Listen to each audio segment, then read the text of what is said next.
तो class 10th की exercise 7.2 question number 3। Question लिखने में लेंदी है, इसलिए बुक में आपको क्वेश्चन भी लेंदी दे रखा है और ग्राफ भी दे रखा है, इसलिए मैं क्वेश्चन मेंशन नहीं करूँगा। आप समझाता हूँ आपको पहले, तब देखिएगा। To conduct sports day activities in your rectangular shaped school ground ABCD।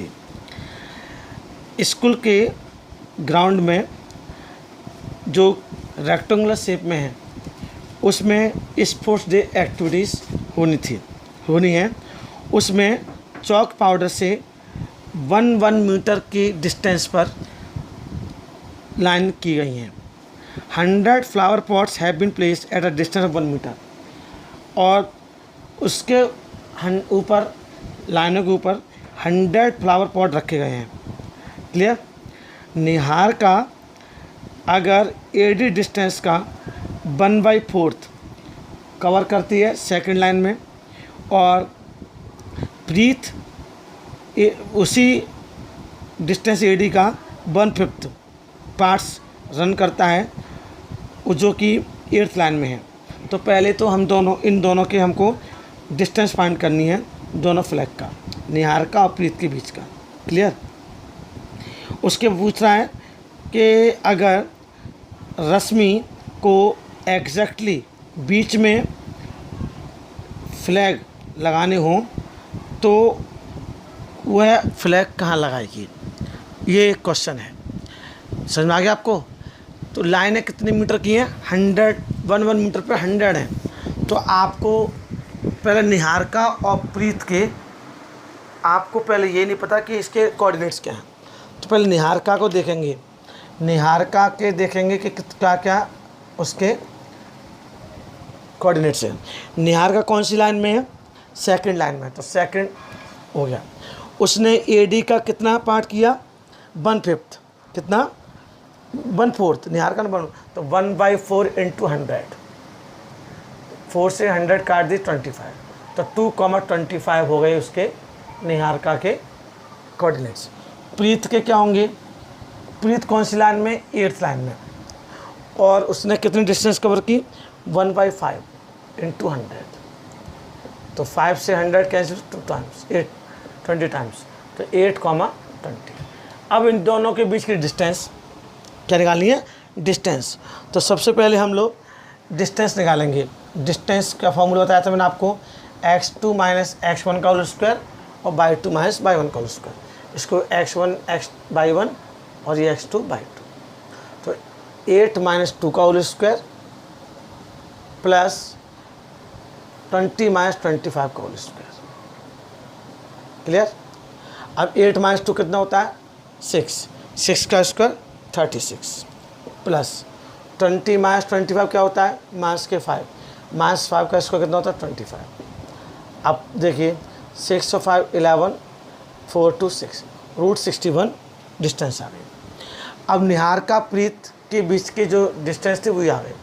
अब कह रहा कि अगर रश्मि एग्जैक्टली बीच में लगाना चाहे तो कहाँ लगेगा? तो मिड पॉइंट देखेंगे। मिड पॉइंट का फॉर्मूला होता है, मैं आपको बताता हूँ पहले। x = x1 + x2/2 और y = y1 + y2/2। तो पहले x का निकालेंगे, या साथ साथ निकाल लो। x निकाल लो पहले। x = x1 2 है और ये 8 है, 2 + 8/2, तो कितना हो गया? 10/2, इट मीन्स 5। क्लियर। और y = 25 + 20/2 = 45/2, इट मीन्स 22.5। तो जो रश्मि जो वो लगाएगी फ्लैग, वो एक्जैक्टली 5th लाइन पर लगाएगी और 22.5 डिस्टेंस पर लगाएगी। समझ में आ गया। तो ले सकते हैं हम लोग Rashmi on 5th line at a distance of 22.5 centimeter। Clear. That's it. देखिए बच्चों, क्वेश्चन नंबर 4 बहुत इंपॉर्टेंट क्वेश्चन है। Find the ratio in which the line segment joining the points. हमें एक रेशियो फाइंड करने हैं जिस रेशियो में वो किसी लाइन को डिवाइड करता है और पॉइंट्स -3, 10 एंड 6, -8 है। देखिए ये आपकी लाइन है, ए है और ये बी है। आपने ये इसने डिवाइड किया, किस रेशियो में किया पता नहीं है, तो हम के रेशियो 1 लिखेंगे इसको, के रेशियो 1। और इसके जो पॉइंट है -1, 6 है पी के, किसके पी के, और इसके -3, 10 और 6, -8।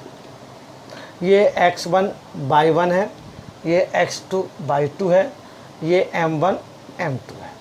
अब हमें इसके कोऑर्डिनेट फाइंड करने हैं, जिस कोऑर्डिनेट को जिस पर ये इसने इस लाइन को इस रेशियो में डिवाइड किया है। ठीक, अब इसमें क्या करेंगे, सबसे पहले हम लोग सेक्शन फॉर्मूले से x, अब हम किसी एक कोऑर्डिनेट से, चाहे x से या y से, क्योंकि दोनों का आंसर एक ही आएगा, तो हम x कोऑर्डिनेट से भी आंसर निकाल सकते हैं अकेले। जैसे x का फॉर्मूला बताया था मैंने आपको, m1 x2 plus m2 x1 upon m1 plus m2। अब मैंने x निकाला, x कितना रखा है इसमें -1, तो -1 equal to m1 k × 6, k × 6 plus m2 1 × -3 upon k + 1, k + 1 क्या कर देंगे, क्रॉस मल्टीप्लिकेशन। -1 का करेंगे तो ये रहेगा -k - 1, क्लियर। 1 का करेंगे तो k का 6 में 6k और 3 का 1 में -3। अब k इधर ले आएंगे और 1 को उधर भेज देंगे, तो -k 6k इक्वल टू -3, तो यहाँ पर है ये -k 1 तो भेज देंगे, +k 1 जाएंगे, क्लियर। तो -k और -6k -k 7k equal to -k 3 + k 1 -k 2, clear हो रहा है। माइनस से माइनस कैंसिल, तो k equal to 2/7, k equal to 2/7। तो जो रेशियो होगा, तो रेशियो क्या हो जाएगा आपका, k की वैल्यू पुट कर दो, तो रेशियो आपका हो जाएगा 2/7 रेशियो 1। अब इसमें मैंने x से निकाला, तो आप सर कह सकते हैं सर y क्यों निकाला। मैंने आपसे कहा चाहे आप x से निकालो चाहे आप y से निकालो, आपको दोनों ही आंसर सेम आएंगे। मैंने x से निकाल दिया है, आप y लिखेंगे तो y की वैल्यू कितनी कर देंगे, यहाँ पर 6 कर देंगे, और फिर m1/2 m2/1 upon m1 + m2, तो k की वैल्यू उसमें भी कितनी आएगी, 2/7 आएगी, क्लियर। ये बहुत इंपॉर्टेंट क्वेश्चन, ध्यान से करिए।